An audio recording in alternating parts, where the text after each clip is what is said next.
Sa mga nagtatanong pala dyan about dito sa mga Bluetooth speaker, kung pwede bang kabitan ng mixer. So ito, may nakita kasi akong nung nakaraan na comment. So yung kailangan lang po dito, kagaya po nito, meron ako ditong Bluetooth speaker na ito.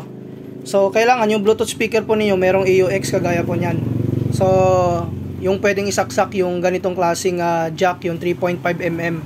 Tapos kailangan yung mixer po niyo is RCA, ayan no.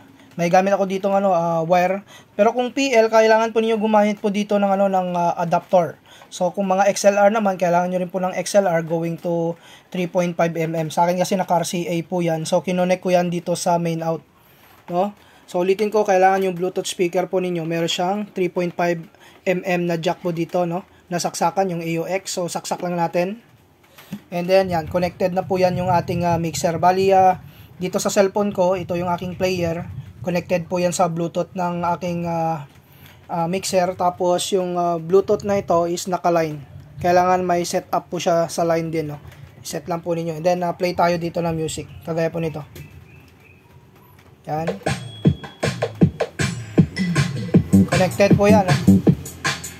Yan. Gumagana po yan yung mixer po natin. So ganyan lang po kasimple.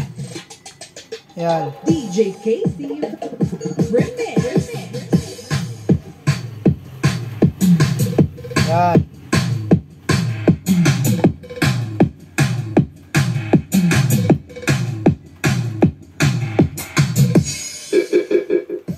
So hanggang dito na lang muna yung video natin. Peace out.